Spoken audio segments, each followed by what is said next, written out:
Hi friends, welcome to நல்லது ஒரு வினை சேனல். இந்த வீடியோவில் நீங்கள் என்ன பார்க்க போகிறீங்க அப்படின்னா, நாங்கள் அண்ணியோட வளைகாப்பு ஃபங்க்ஷனுக்காக சென்னை போயிருந்தோம். ஸோ அந்த வீடியோவை தான் உங்கள் கூட ஷேர் பண்ணிக்க போகிறேன். ஞாயிற்றுக்கிழமை தான் ஃபங்க்ஷன். நாங்கள் வெள்ளிக்கிழமை நைட்டு ஒரு 8 மணி போல் கோவில்பட்டியிலேருந்து கிளம்பிட்டோம். வீட்டுக்காரர் டிக்கெட் புக் பண்ணி கொடுத்துருந்தாங்க. அவங்க வரல. நான், பாப்பா, அப்புறம் என்னோட தங்கச்சி 3 பேரும் தான் போயிருந்தோம். சென்னை போகிறதுக்கு என்னை விட என் பொண்ணு தான் பயங்கர சந்தோஷமாக இருந்தா. நானே இப்போ தான் ஃபர்ஸ்ட் டைம் இந்த ஸ்லீப்பர் பஸ் எல்லாம் பார்க்குறேன். என் பொண்ணெல்லாம் இப்போ தான் பார்க்குறதுனால அவள் வந்து பயங்கர ஜாலியாயிட்டா. பஸ்ஸ நாங்கள் விட்டு புக் கீழ பண்ண இறக்க இடத்த போறாங்க விட்டு அவள் உன்னையும் உங்க அங்கங்கே அம்மாவையும். ஓடிட்டு தான் இருந்தா. பஸ்ஸில் அவ்வளோவா ஒன்றும் கூட்டம் இல்லையா, அதனால் செம்ம ஜாலியாக இருந்தா. அவள் வந்து காலையில் ஃபுல்லாக ஸ்கூலில் இருந்தா. பஸ் ஏறினதுமே தூங்கிடுவா அப்படின்னு நான் நினச்சேன். ஆனால் அவள் ரொம்ப நேரம் வரைக்கும் விளையாடிட்டு இருந்தா. சரி விளையாடட்டும் அப்படின்னு சொல்லிட்டு நாங்களும் அவள் கூட கம்பெனி கொடுத்து நல்லா விளையாடிட்டு இருந்தோம். அப்புறமா மதுரையை நெருங்கும்போது ஒரு டோல்கேட் கிட்ட ரெஸ்ட் ரூம் போகிறதுக்காக பஸ்ஸை கொஞ்சம் நேரம் நிப்பாட்டி இருந்தாங்க. ரெஸ்ட் ரூம் எல்லாம் போயிட்டு அதுக்கப்புறம் பாப்பாவுமே கொஞ்சம் டயர்டாகி தூங்கிட்டா. அது வரையிலும் பயங்கர சேட்டை தான் பண்ணிகிட்டு இருந்தா. என் தங்கச்சிக்கு பஸ்ஸில் போனாலே பயங்கரமாக பசிச்சிரும் போல். அவள் மேக்ஸிமம் நைட் ட்ராவல் தான் பண்ணுறதுனால எங்கள் வீட்டிலேருந்து கிளம்புனா அப்படின்னா, ஏக்கா எனக்கு 2 மணி 3 மணிக்கெல்லாம் பசிச்சிருங்க, நைட்டு சாப்பிட்றதுக்கு ஏதாவது பேக் பண்ணி கொடுத்துருக்கா அப்படின்னு தான் சொல்லுவாள். அதே மாதிரி இன்றைக்கும் சொன்னேன். அதனால் கொஞ்சமாக சாதம் மட்டும் சூடாக வச்சுட்டு மதியம் வச்ச ரசம் கோவக்காய் பொரியலோடு எடுத்துகிட்டு போயாச்சு. பாப்பா தூங்கினதுக்கு அப்புறமா அதை நானும் அவளும் கொஞ்சம் கொஞ்சம் சாப்பிட்டுட்டு எப்படா சென்னை வரும் அப்படின்னு வெயிட் பண்ணிகிட்டு இருந்தோம். காலையில் ஒரு 5:45 கிட்ட நாங்கள் சென்னை வந்து இறங்கிட்டோம். அண்ணன் வந்து எங்களை பிக்கப் பண்ணிவிட்டு வீட்டுக்கு கூட்டிகிட்டு வந்துட்டான். வீட்டுக்கு போனதுமே அண்ணியார் நல்லா சூடாக ஒரு டீ போட்டு கொடுத்தாங்க. அதை குடிச்சிட்டு கொஞ்சம் நேரம் பேசிகிட்டு இருக்கும்போதே மணி 7 தான் ஆனது. அதுக்குள்ளே என் தங்கச்சி மறுபடியும் பசிக்குது பசிக்குதுன்னு சொல்லிட்டு, இது வயிறா என்னன்னே தெரியல, எப்போ பார்த்தாலும் சோறு சோறு சோறுன்ட்டு இருக்கா. சரி அப்படின்ட்டு எங்கள் அம்மா தேங்காய் சட்னிக்காக ரெடி பண்ணிகிட்டு இருந்தாங்க. அண்ணி இட்லி வைக்கிறதுக்காக ரெடி பண்ணிகிட்டு இருந்தாங்க. 2 பேரும் அவங்கக்கிட்ட வேகம் ஒன்றும் பத்தலை. அதனால் நீங்கள் போங்க அப்படின்ட்டு நானே களத்தில் இறங்கிட்டு இட்லி தட்டில் நெய்யை தடவி இட்லியை ஊற்றி ஒரு அடுப்பில் வச்சுட்டு இன்னொரு அடுப்பில் தோசை சுட ஆரம்பிச்சிட்டேன். அவளுக்கு பசி தாங்கவே முடியல. எனத்தையாவது சாப்பிட கொடுத்தா போதும் அப்படின்னு தான் இருந்தா. அதுக்கப்புறம் தோசை ஊற்றி தேங்காய் சட்னி வச்சு கொடுத்தேன். அவளுமே சாப்பிட்டுட்டா.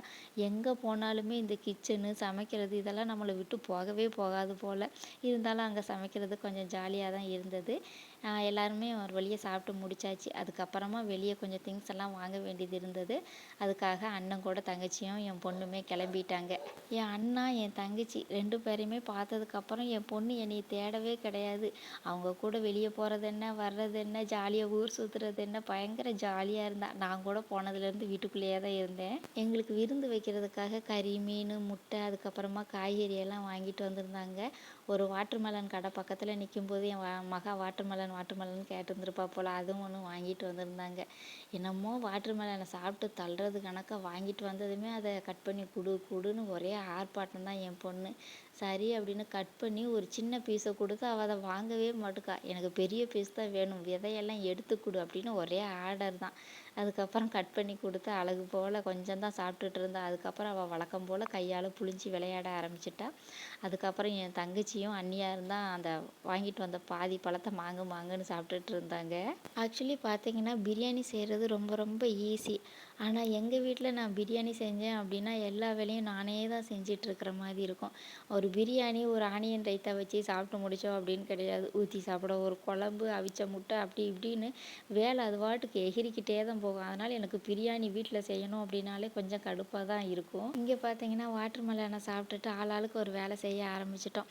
அண்ணன் இஞ்சி பூண்டு பேஸ்ட்டுக்காக ரெடி பண்ணிகிட்டு இருந்தான். தங்கச்சி கீழே உட்காந்து புதினா மல்லி இலையெல்லாம் கை பார்த்து கொடுத்துட்டு இருந்தா.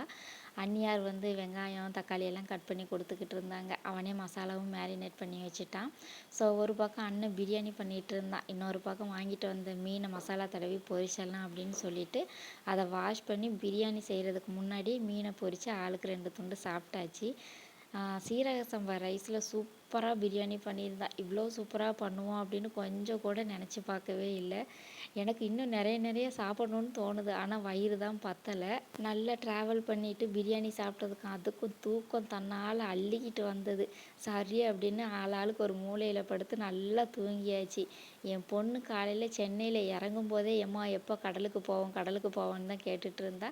கடலில் போய் விளையாடுறதுக்கு அந்த மண்ணள்ளி விளையாடுவோம்ல, அந்த திங்ஸ் எல்லாம் பேக் பண்ணி தான் கொண்டு போயிருந்தோம். ஒரு 4 மணிக்கு மேலே கோவளம் பக்கத்தில் இருக்கிற நீலக்குடி கடற்கரை அந்த பீச்சுக்கு தான் போயிருந்தோம். பாப்பா குட்டி பிள்ளையா இருக்கும்போது அண்ணன் பையனுக்கு திருச்செந்தூரில் மொட்டை வச்சுருந்தாங்க. ஸோ அங்கே கடலை பார்க்கணும் அப்படின்ட்டு அப்போ தான் அவள் ஃபஸ்ட் டைம் கடலை பார்க்கா. அங்கே போயிருக்கும்போது கடலை பார்த்து அவள் ரொம்பவே பயந்தா. எங்களை கூட கால் நனைக்கவே விடலை. இந்த தடவை எப்படி ரியாக்ட் பண்ணுறா அப்படின்னு சொல்லிட்டு பார்க்குறதுக்காகவே போயிருந்தோம்.